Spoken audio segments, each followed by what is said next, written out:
है और किन किन घटनाओं को उसने अब तक अंजाम दिया है।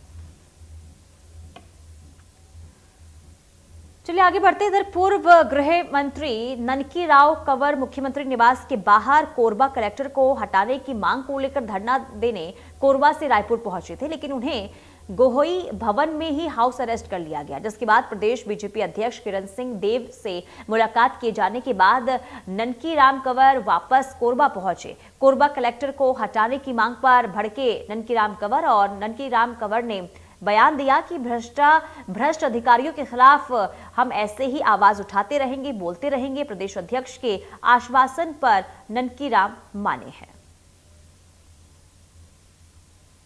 कोरबा कलेक्टर को जिले से हटाने की मांग को लेकर पूर्व गृह मंत्री जब रायपुर पहुंचे तो आखिर क्यों उन्हें हाउस अरेस्ट किया गया और क्यों उनकी उनके द्वारा जो आंदोलन किया जाना था उसे सरकार द्वारा रोका गया, इस संबंध में सीधे चर्चा करने के लिए हमारे साथ मौजूद है पूर्व गृह मंत्री ननकी राम कंवर जी। बहुत बहुत स्वागत है आपका। सर, आखिर कल क्या हुआ, किन कारणों से आपका जो आंदोलन था, आपने जो बोला था वो चीज पूरी नहीं हुई? सबसे पहली चीज तो ये आईएएस अपने को बताता है और आईएएस का एक भी काम आईएएस के अनुरूप नहीं करता। अब ये बताइए, कलेक्टर है, मैं हम यहाँ का जनप्रतिनिधि हूँ, ठीक है, उस समय विधायक नहीं था जब मुझको किसी समस्या को लेकर के गांव वाले आए थे, उनको लेकर के गया मैं, तो मुझको बोलता है आप गांव वालों को क्यों लाते हो? तो जिसकी समस्या है, आप कलेक्टर हो और कलेक्टर के सामने ही समस्या को रखना है। तो बोले नहीं, ये गलत बात है, और क्या बोलते हैं सॉरी, किसी को लाने की जरूरत नहीं। तो ये बताइए, एक जनप्रतिनिधि को, और कम से कम खैर नहीं मालूम रहा होगा नया आदमी, लेकिन नाम तो यहाँ आने के बाद सुना होगा कि ननकी राम कौन है, कौन था है? और मुझको ही नहीं, एक फौजी है, उसको भी क्या बोलते हैं उसी तरह से गलत आचरण करके उसको कर रहा था। कल निवास पर किरण सिंह देव जी पहुंचे तो उन्होंने क्या चर्चा की आपसे? ऐसी क्या बात हुई कि आपका जो रुख था वो थोड़ा सा नरम पड़ गया? आपका जो रुख था थोड़ा नरम पड़ गया। किरण सिंह जब आपसे चर्चा की, पहुंचे आपके निवास, कुछ चर्चाएं हुई आपसे? माननीय अध्यक्ष जी से जी चर्चा उन्होंने बताया ना, सब बात बताया, तो उन्होंने कहा कि थोड़ा सा वेट करें, कलेक्टर साहब से बात करेंगे, फिर कलेक्टर का तो माननीय मुख्यमंत्री से, और उसके बाद कम से कम 7 दिन तक मतलब 1 हफ्ते का अल्टीमेटम मिला है। 1 हफ्ते के बाद फिर ननकी राम कंवर जी का क्या रुख अख्तियार होगा? नहीं, वो 1 हफ्ता क्या नहीं करेंगे तब मेरा रुख रहेगा, और जब कर देंगे तो उसमें 1 हफ्ता हो सकता है, 1 हफ्ता से 2 दिन 4 दिन ज्यादा भी हो जाए, कोई उसमें नहीं है। देखिए, तो पार्टी का सवाल है, हमारे माननीय अध्यक्ष जी है और माननीय मुख्यमंत्री जी है, उसके लिए अपने को ज्यादा विचार करने की एक बार और कहेंगे और क्या करेंगे। बतौर पूर्व गृह मंत्री और एक भाजपा के कद्दावर नेता रहे हैं आप, आखिर क्या जरूरत आन पड़ी कि अब पार्टी के खिलाफ ही आपको आमरण मतलब धरना प्रदर्शन के लिए चेतावनी दी गई? आप रायपुर में हमने व्यक्तिगत रूप से कई बार बोला है, पार्टी में भी बोला है, और सबको मालूम है कि एक कलेक्टर क्या बोलते हैं, जहां तक मैं समझता हूँ उसको शब्द बोलना नहीं चाहिए, है ना, किसी से भी कुछ भी व्यवहार करता है। मतलब किस तरह के व्यवहार को लेकर आप? नहीं तो अब ये समझ लीजिए ना, मुझको बोलता है, क्या बोलते हैं, आपको क्यों आए, लोगों को क्यों लाते हो, दूसरों को भी बोलता है? ये हाल है, तो इसलिए ऐसे कलेक्टर को रखना चाहिए क्या?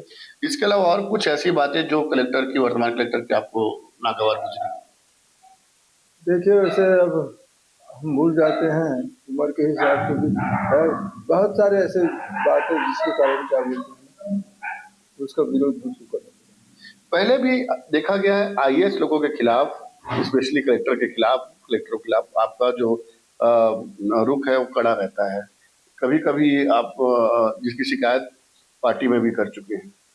और फिर से इस बार एक दफा कलेक्टर के साथ आपने कहा नहीं, कि शिकायत हो रही है। वहाँ अच्छा, ऐसे क्या बोलते हैं, देखिए, जो गलत करते हैं, गलत होता है, उसको सामने मैं अपने नेताओं के सामने रखता हूँ। प्रदेश में क्या रणकीराम कंवर जी की पूछ परख कम हुई है? क्या उनकी बातों को तवज्जो नहीं दिया जा रहा है? आपके आकलन से क्या आपका कहना है?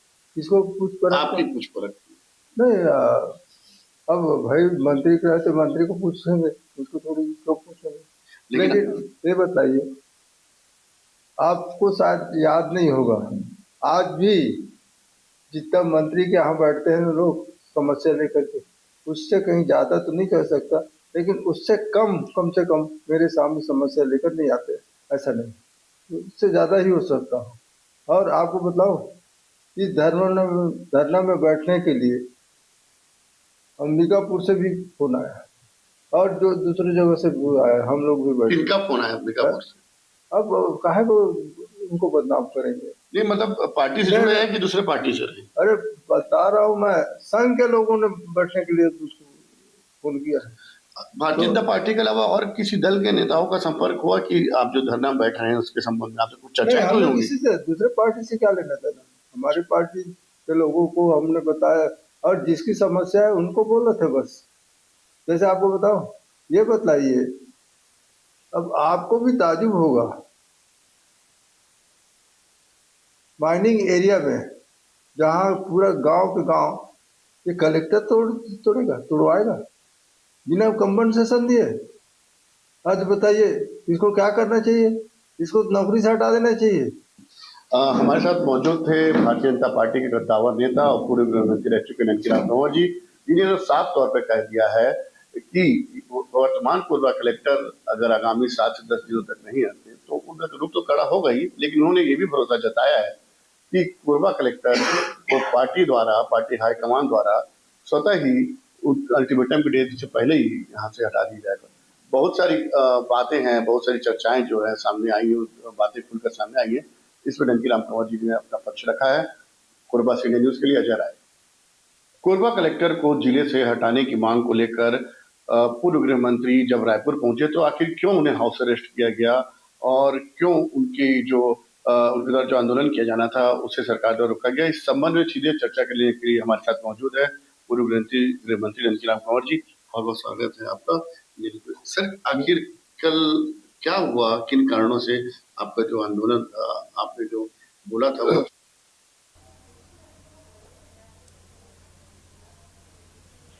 और चलिए